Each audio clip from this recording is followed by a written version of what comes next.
皆様、こんにちは。ピーターのリーダーシップ道場です。今回は3回目になりますけれども、飯塚龍馬さんにお話を伺います。飯塚さん、よろしくお願いしよろしくお願いします。ます。いーちゃんとはい。ピーちゃん P ちゃんで。ということで、はい、皆さんよろしくお願いします。よろしくお願いします。これまで難病を患い、一回大学入試を諦めて、そこからもう一回復活して、ギャップイヤーがどれほど重要であるか、人生をどうやって大切にするか、そんな面白い話をいろんなアングルから聞かせていただきました。で、今日はこのリーダーシップとか、リーダーシップ道場で取り上げているようなテーマに少し触れていきたいと思うんですが、実は私が、いーちゃんにお会いしたのはちょうどこの本を書いて出版した直後だったんですね。で、強烈な体験、難病を患って、強烈な体験をなさっていたので、この本をお送りしたところ、確か刺さりすぎとか、あ、私の愛すぎとか、なんかすごいびっくりマークが3個ぐらいついてて、3個かなっていうメッセージを5個ぐらい。5個ぐらいかな、はい。メッセージが送られてきたんですが、まずそのどういう感じ、このリーダーシップ道場は身体観光、うん。心、体、人間関係、社会といううん。項ですね。のフィールドでどうリーダーシップを発揮するかをテーうん。マにしてますけれども、まずどうしてどのように刺さったかをちょっとうん。紹介いただけますか。ありがとうございます。なんかこのリーダーシップ系の本って、なんかその人との関係性とか、うん。その社会との関係性とか、あと心の持ち方みうん。たいな、うん。なんかそういう話は結構いろんな本で触れられうん。てるじゃないうん。ですか。うん。そこに対して僕、体っていう概念が入ってきてるのああ、が、はあ、はやっぱりすごく印象うん。うん。的で、で、何よりもうん。やっぱり一番共感するのは、その経験、同じような経験を、ピーターさん自身もなされてるうん。っていうとこうん。ろで、うん。なんかそこが、いわゆるその体の話とか、自分の病気の話もそうですけど、っていう話がどうリーダーシップにうつながってくるのかん。みたいな話は、なんか人生で考えたことはそんなになくて、ああ、うん。実は。うん。うん。うん。だからそこら辺の話っていうのが、うん。うん。すごい僕としては刺さったというか、なるほど。あ、そこれ、んな視点があるんだっていう。私も、7年ほど病気を患うん。って、そこからもう今完全に回復していますけれども、その中で心と体のつながりっていううのをめちゃくちゃん。感じたんですうね。特ん。に辛い時に自分の心の持ちようをどううん。するかということは、これ多分その難病を患った中でも、体と心の、一体ですよね。これなんか経験とか実体験あります？そうですね。なんか僕、それこそ体の調子が悪いときは、やっぱり心の調子が悪くなるなっていうのは、それこそこのうん。本をうん。読んで、うん。気づいたんですけど、うん。なんかそこまでは全然あんまり気にしたことがなくて、うん。心が悪い時も体が悪い時もあるなぐらいの、なんかそういうテンション感だったんですけど、なんかこの本を読んで、あ、そこってなんか実は表裏一体だったんだみたいうな感覚ん。がすごくあっうて、で、ん。ちょっと自分の機嫌の取り方みたいな話が1回目のところうん。でちょっと触れうん。ていただいたりもしてたんですけど、それこそ、あ、じゃあ自分の機嫌とか自分がいいパフォーマンスの状態に持っていくときって、実はその心が悪いときは体の方からアプローチしたらいいんじゃないかとうん。か、体が悪いときは心からアプローチしたらいいんじゃないかみたいなことを、なんかすごく自分の中で解き明かせたうん。感あ覚があっあ、なるほど。て、なんかそこら辺のナレッジというかチップスみたいなのうが、ん。本当にそれこそだから体だけに限らず心とか場とかうん。空間とか本当にいろんなところに散らばっていうん。るので、なんか何回も読み返したくなるなといううか、ん。なんかいろんなうん。ことがあるたんびになんかあれが活かせるんじゃないかって引っ張ってこれるような、うなんかそん。んなものだったような気がしてああ、ありがとうごますね。ざいます。本当に、今日の収録はちょうど3連休明けに実は撮ってるんですけれども、私もなんかちょっと寝不足だったのか、今朝疲れていたんで、なんかちょっと気持ちが後ろ向うきになってん。いて、でやっぱりこう習慣化をすると、それを内省するというか、内省するというより、自分の外から眺めて、あれ、どうしてこういう状態になってるのかな、やっぱりちょっと今日はちょっと眠い、ちょっと寝不足だから思考がネガティブになっているというのを自分なりに処理をするはい。と変えられるんですね。ちょっとこれは昼寝は15分でもした方がいいとか、電車の中では仕事するんじゃなくて寝るんだとかですね、自分を振り返って自分で調節をするという、その技って実はめちゃくちゃ重要なんですね。いや、本当にその通りだと思いますね。だから、そういうのが分かったときに、あえて元気よく挨拶をするとうん。か、なんかそういうことからでも全然自分うん。の状態って変わっていくな、うん。みたいうん。なことうん。も、すごく自分の中での気づきとしてあったので、うん。そこはすごくまあ、ありがたかったです。あるいはですね、まあ、本当に笑顔にしちゃう。本当に物理的に自分の顔を笑顔にするというのは、感情を変えたりしますし、まあ、皆様もきっといろいろなミーティングをされていると思うんですが、ミーティングは私はエネルギーだと思うんです。あー、私、いろんな多様なメンバーとミーティングをするんですよ。夜の9時、10時にミーティングをすることよくあるんですね。私がそのミーティングのファシリテーターだら、私はそのエネルギーを持つ人間なので、どんなに疲れていようが何だろうが必ず笑顔にします。必ず前向きなポジティブなテンポのいいエネルギーでそのミーティングを進めていくと、いいミーティングが終わるんですいや、これは、それこそ丸いグループのサステナビリティ委員会という場所よ。うん。で、ピーターさんとご一緒させていただいてるんですけど、なんかピーターさんのファシリテーションを見ながら、まさにその、負のエネルギーじゃなくて、正のエネルギーを場に対して渡していく、灯していくみたいな感うん。覚が、すごい僕見ながら思ってうて、ん。で、それもそれこそ本の中でも、なんかやっぱりこうリーダーがあるべき姿として、こう、ちょっとこうポジティブじゃないですけど、明るい影響だったりとか、前を向かせたりとか、前に進むためのエうん。ネルギーを、ある意味でチームにリーダーが渡していかなくちゃいけない瞬間ってあうん。ると思うん。うんですよね。うん。こううん。辛い時とかそうです。苦しい時とかそうです。分からないそうです。時とかにそうです。自分も分からない。うん。そうです。それは答えを持ってない。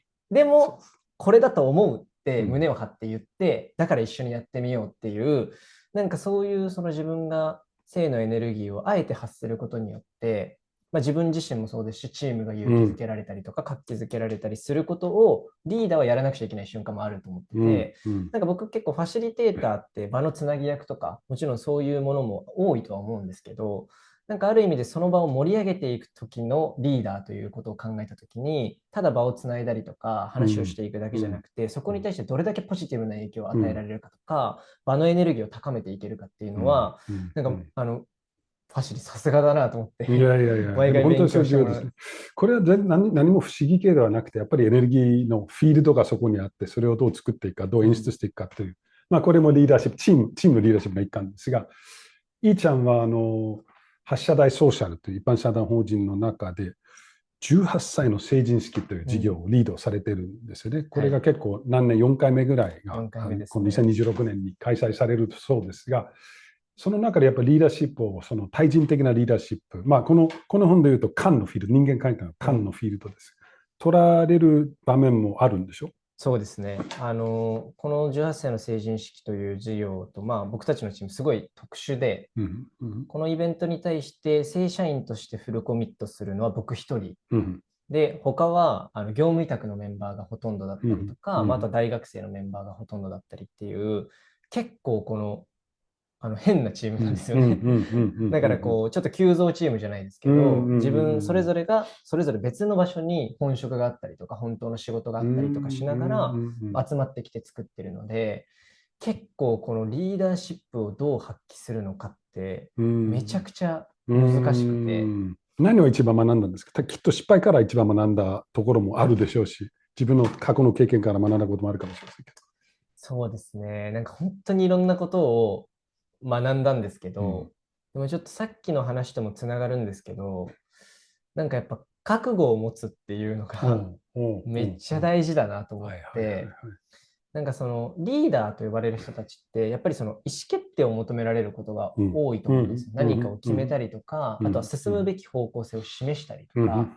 うん。なんかそういう役割がすごく強いんじゃないかなと思うんですけど、それを言うのってやっぱりめちゃくちゃ怖いじゃないですか。怖いですね。うん。だって分かんないから、そうですね。いくらリーダーとはいえ、そうね。その全知全能の全てが見うん。えてるわけじゃうん。ないかうん。ら、それが正解かどうかは正直分からない部分もあって、本当でそす。れでもこれを、まあ、ある意うん。味で自分が信じたいですね。うん。うん。とか、まあ、この事業というものとして信じるべきうん。だっていううん。のを、こう胸を張って語らないことには、うん。そのメンバーもついてきようがないじゃうん。ないですか。どうん。この何に向かっていってて、で、何を私たちは目指してやってるのかっていうのがわからないと思うんですけど、それをある意味でリーダーの人っていうのは言葉にして、まあ、それを体現するために一番動いたりとか、う一番行動ん。で示したりっていうことをやらなくちゃいけないんだなっていうのを、最近すごいなるほど感じてまね。すね。これ結構世界的に有名な人も言ってますよね。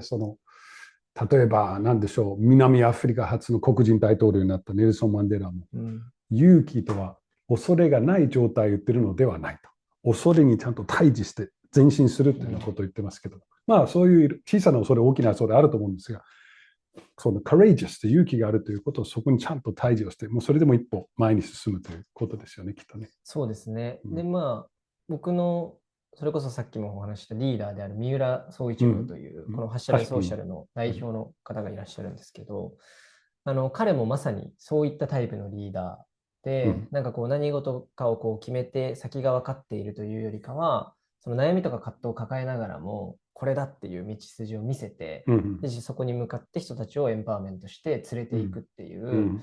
なんかその姿に僕自身もすごく憧れてうん。るところがあうん。うって、ん。なんかリーダーって結構こう強くて完璧で強力なリーダーシップってまあ結構うん。今あるうん。じゃないですか。うん。まあ高橋さんもそうかもしれなうん。ういし、トランプもそうん。かもしれなういしみたいん。な。まあそういうリーダーシップももちろんかっこいいなと思うんですけど、なんかそうやってなんか痛みを伴ったりとか葛藤を伴いながらも、うん。なんかそれでも一生懸命これがベストだというものをこう選び取り続けていくってうん。いう、うん。なんかその姿を見せ続けるこそが、なんかリーダーシップの一つの形なんじゃないかなうみたいなのはん。すごく思うのうん。うで、なんん。か僕自身も完璧であることというよりかは、なんかそこに対してベストなのかっていうのを常に自問う自答しながん。うら、ん。その時その時の最適なものを常に見せ続けたり、更新し続けたり、表現し続けたりっていう、なんかそれがすごい大事なんじゃないかなっていうのうを最近ん。感じてますね。その、まあ、弱さとか脆弱性を認めながらそうで人と一すね。緒に歩むという。ただ、まあ、そこが、一歩踏み出す勇気というはい、ものを、まあ、覚悟を持つ勇気ということなんでしょうね。うん。その通りだと思いますで、ね。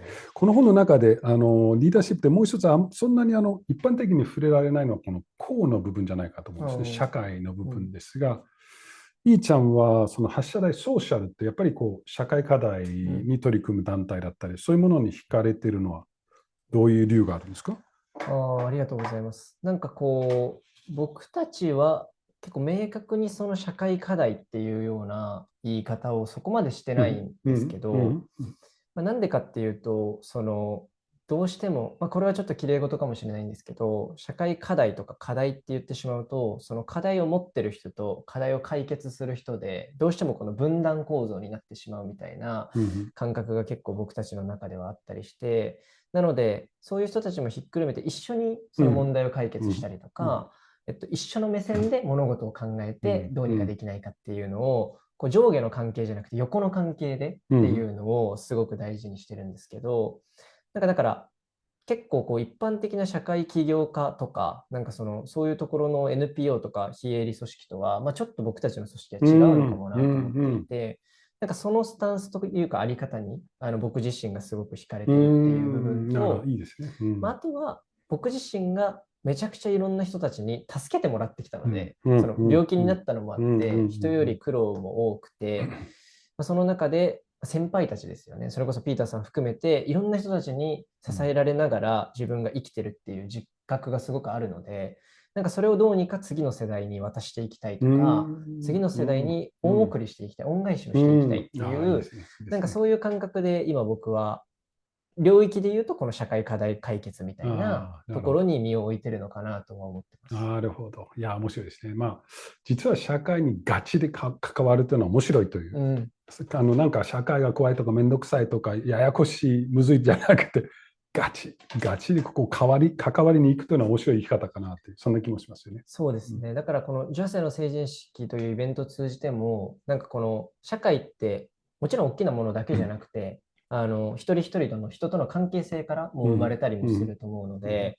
なんかできるだけその社会との接点を増やしてあげたいなみたいなうん。気持ちもすごくあって、やっぱり地域の限られたコミュニティ、限られた人たちとのコミュニケーションの中では、見えないものとか感じ取れないものってすごくたくさんあって、それが機会格差につながってしまったりもするっうん。ていう中で、うん。実はその一歩踏み出せばその社会なんて無数にあってたうん。くさんあるんうん。だけど、うん。なかなかそれをこう踏み出せない若者たちに音楽の力だっうたりとん。か、まあ、交通費補助だよ、東京来れるようん。みたいなうん。ことをこううん。言い訳にして移動してきうてもらうことによっん。て、いろんな社会との接続を作っていくっうていう、ん。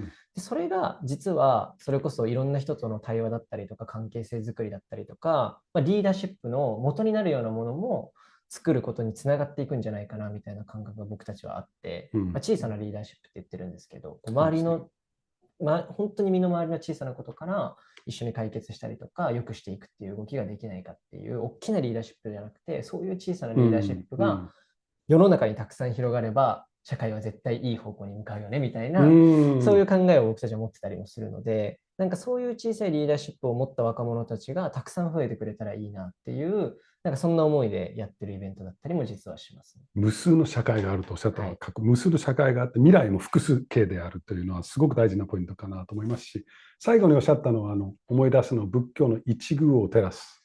自分がその片隅を照らして生きれば全部明るくなるに決まってるという、それにもちょっと通じるところがあるなと思いました。